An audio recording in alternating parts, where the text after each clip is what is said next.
저는 공유주거 프로젝트 계속해서 이어가고 있고요. 이번 시간에는 제가 이제 쌓아온 것들을 좀 되돌아보면서 이제 조금 더 명확한 컨셉으로 정리를 해보려고 했습니다. 그래서 일단 제가 초기에 잡았던 컨셉은 플로리스였고, 이제 그에 맞게 사이트 그리고 대상자들 정해가면서 다양한 시퀀스들도 한번 작성을 해보았는데요. 일단 플로리스라는 큰 컨셉을 가지고 이러한 시퀀스들을 만들어 보면서 제가 궁극적으로 하고 싶은 것은 무엇일까라고 이제 재료들을 살펴보면서 다시 생각을 해봤는데요. 일단은 단절되지 않은 공간을 만드는 것. 그래서 이제 거기에 살고 있는 사람들을 가족으로 만드는 것이 하고 싶, 제가 궁극적으로 말하고 싶은 것, 하고 싶은 것인 것 같다라는 결론을 내렸습니다. 그렇다면 이제 건축적으로 단절되지 않은 공간을 만들려면 어떻게 해야 할까를 생각해 보았는데요. 일단 제가 생각하는 단절된 공간의 프로토타입은 이런 타입인데요. 일단 현대의 이제 집합 주거들을 보면 복도 그리고 층으로 이제 공간들이 연결이 되어 있고, 이제 굳게 닫힌 방문 너머로 이제 완전히 새로운 개인만의 공간이 펼쳐지는 형식인데요. 그래서 저는 이렇게 굳게 닫힌 문을 통해 공간이 구분된다는 점이 단절을 이끄는 게 아닐까 생각했습니다. 현대의 집이 이런 형태로 구성이 되어 있다 보니까 이제 같은 집에 사는 가족들조차도 보통 이제 사춘기 자식들 보면은 방문을 굳게 걸어 잠그고 가족들과 대화를 하지 않는 단절된 형태를 보여주는 경우가 잦죠. 그래서 이러한 극명하게 구분되는 공간이 바로 단절을 이끄는 것이 아닐까라고 생각을 했습니다. 그래서 좀 극단적으로 이 공간의 문을 없애보면 어떨까라고 생각을 했는데요. 물론 공간을 구분하지 않겠다는 건 아니고, 그래도 집이니까 기본적인 기능은 있어야겠죠. 단순히 그 구분을 좀 여러 층위로 나누었으면 문이라는 하나의 강력한 언어 대신에 좀 여러 층위로 이루어졌으면 좋겠다라는 생각이 들었습니다. 그래서 이제 문 대신에 이제 중간중간에 이러한 공간들이 들어가는 거죠. 그래서 이러한 공간들을 탐험하는 과정 끝에 개인 간의 공간에 도달할 수 있게 되는 것입니다. 그래서 약간 그 동요 중에 정글숲을 지나서 가자 그런 동요가 있는데, 그런 동요처럼 이제 하나의 방에 도달하는 과정을 이렇게 여러 가지 시퀀스로 구성을 하면은 그 중간중간에 발생하는 공간들에서 사람들을 만날 수도 있고, 또 그 공간이 점차적으로 그라데이션처럼 공간을 구분해주는 역할도 할 수 있지 않을까 하는 생각이 들었습니다.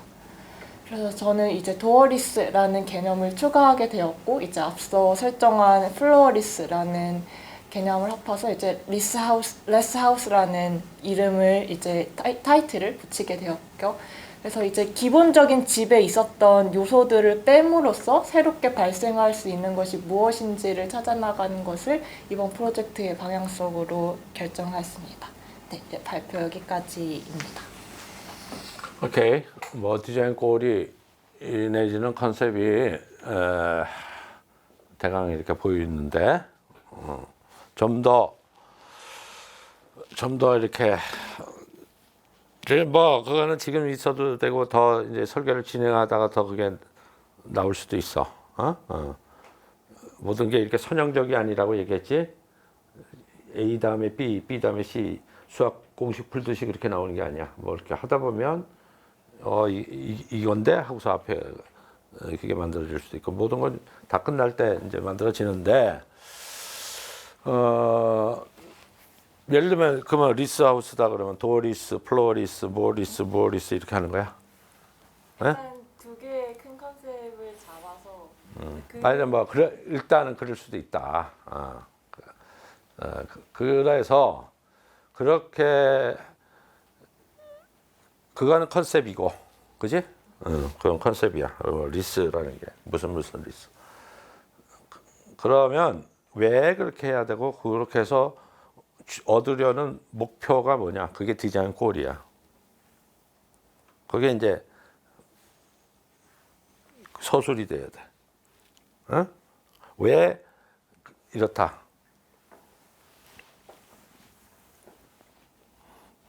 공유잖아. 공유라는 걸 잊어버리면 안 돼.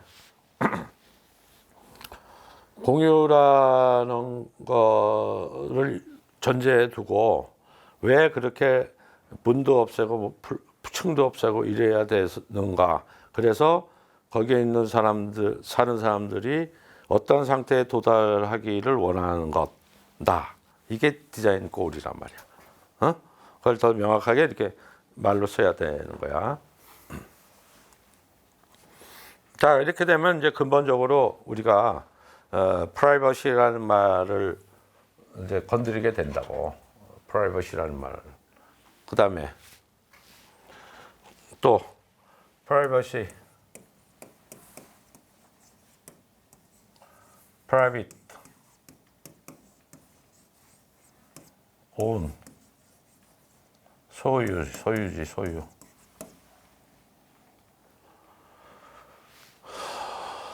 소유라는 말은 이거지. 소유. 내가 가지고 있는 건데. 이거는 사유가 있지. 개개인이 가지고 있는 거. 그 다음에 공유가 있어. 공동으로 가지는 거.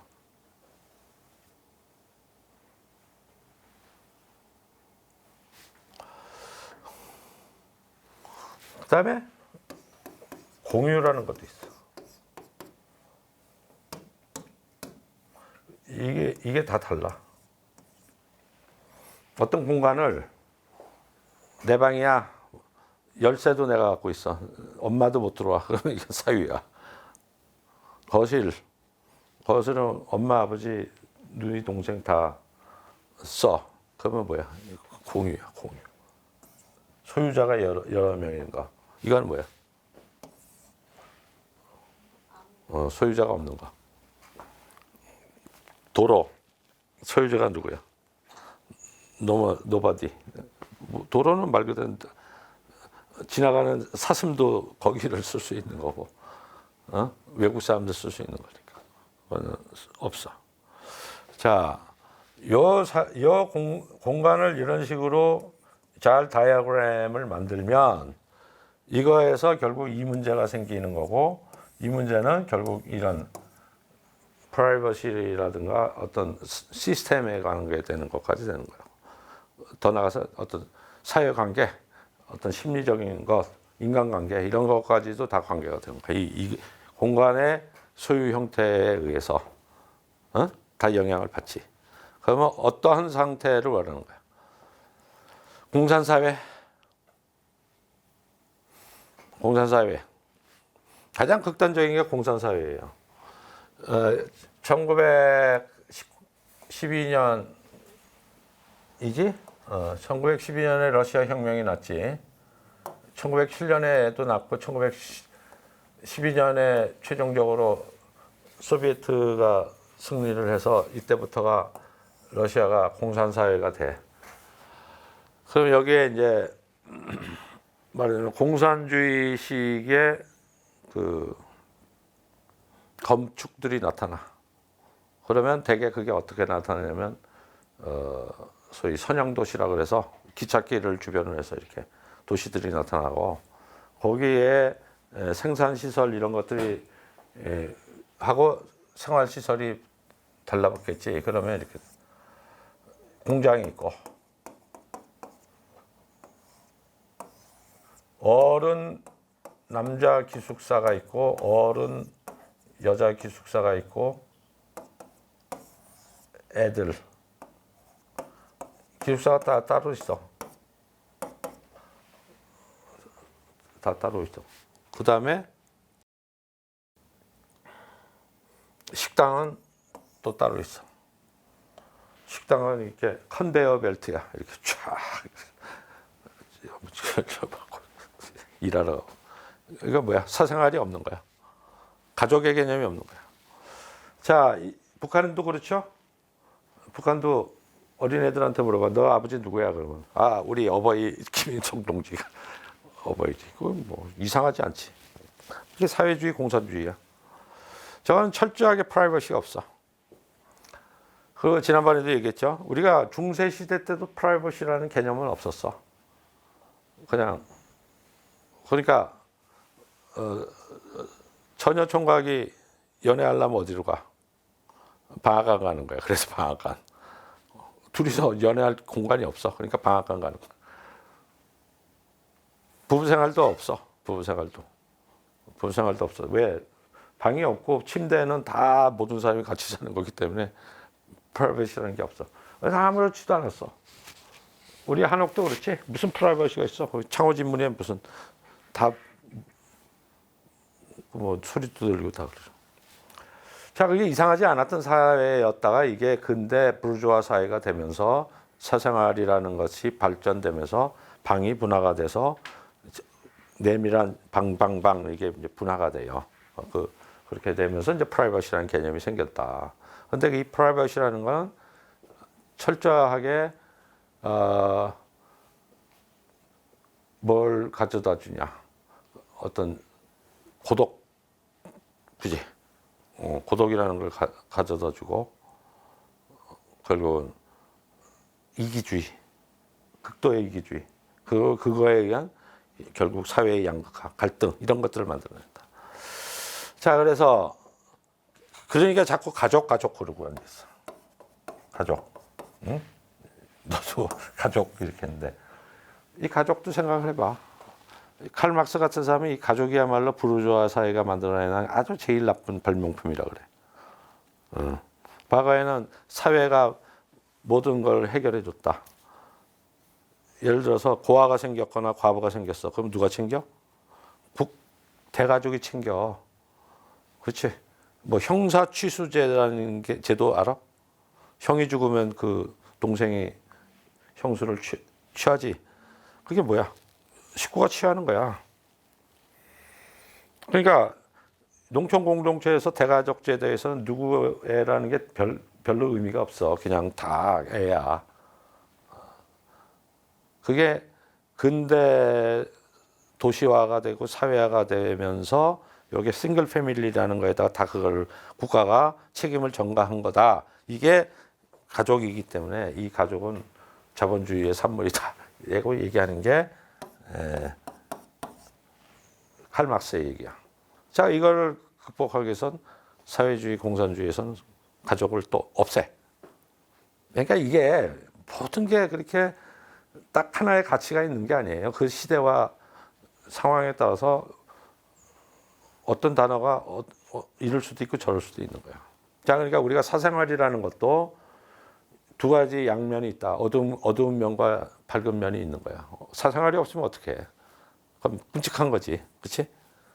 그렇지만 극도의 사생활이라고 하는 거는 정신병 걸린단 말이야. 그러면 그 사이에 어떤 거를 찾는 거 아니야. 이걸 찾든 이게 적절하게 돼서 사생활만으로 되어 있는 것이 결국 사생활만으로 되어 있는 게 아파트다. 혹은 기숙사다. 이게 이런 것이다. 그러면 이거는 안 되잖아. 지금 얘기한 대로 단절이잖아, 단절. 그러면 적절하게 쉐어할 수 있는 것과 이 프라이빗한 것들이 어떻게 적절하게 관련되는 게 좋을까? 이거에 대한 거지. 그 외에는 이런 얘기들이야. 이 시대라고 하는 게 어떤 시대냐. 이제 점점 1인 가구가 늘어. 그지? 그러니까 점점 프라이빗해질 수밖에 없어. 자, 그런데 그렇게 해서는 못 살아, 사람이. 그렇다고 해서 무슨 갑자기 모르는 사람하고 너 나하고 식구하자 그럴 수도 없죠. 그러면 결국은 적절하게 혼자이면서도 이런 지금 얘기하는 이웃인데 뭔가 가족 같은 이런 게 필요한 거 아니야. 그렇지? 그 공간은 그런 거가 이런 시대가 온다라는 걸 얘기해 주는 거다. 응? 그렇게 얘기 안 해도 이미 그렇게 되고 있어. 많은 학자들이 이제 집이 도시로 외부화된다 이런 말을 해요. 이게 무슨 얘기냐? 예를 들어서 요즘 여러분들 공부할 때 스타벅스 가서 공부하지? 그럼 스타벅스는 내 집의 뭐야? 내 집의 연장이야. 내 공부방의 연장이라고. 빨래방에 가서 빨래. 그러면 그건 뭐야? 내 집에 발코니가 걸로 가 있는 거야. 편의점에 가서 라면을 먹어. 그러면 내 식당이 걸로 간 거야. 이미 도시 쪽으로 내 삶의 집이 많이 외부화됐다고. 이게 더 강력하게 많이 될 거 아니야. 그지? 그리고 이 시대는 그거에 대해서 대비를 해야 돼. 그런 세상이 오는 거. 더 가속화될 텐데 지금 식으로 아파트만 지어갖고선 안 돼. 새로운 빌딩 타입과 이런 걸 만들어야 돼. 자, 그래서 공유주택이라고 이름을 붙였는데 아직까지 뭐 이거다 싶은 거 안 나와. 그지? 그게 뭐가 뭘까? 이런 걸 찾아보는 거란 말이야.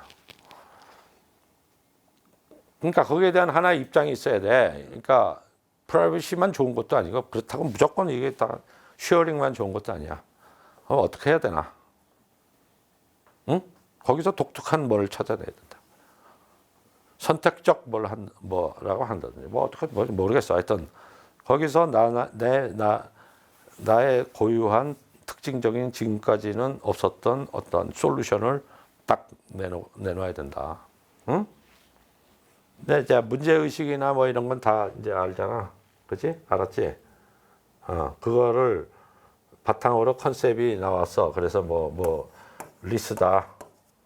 무슨 바운드 리스. 리스라는 말이 좋은 것 같아. 경계 없는, 바운더리가 없는 리스. 이게 딱 경계, 문이라는 것도 경계잖아. 도어 리스가 아니라, 도어라는 말이 계급을 한 뜻도 있지만, 하나의 스레이숄드라는 말도 있지. 여기서 절로 넘어가는. 스레이숄드가 없는. 그러게. 바운더리 리스, 스레이숄드 리스, 무슨 이렇게 해갖고 나는 뭐가 없는 집을 만들겠어요. 아주 도발적이고 좋아 보인다. 이거 뭐가 결핍된 집택이에요. 해볼 만한 재밌을 것 같은데 그걸 잘 정리해야지 이제. 잘 정리해서 말이 만들어지고 거기에 대해서 해야죠. 이렇게 또 더 해보세요.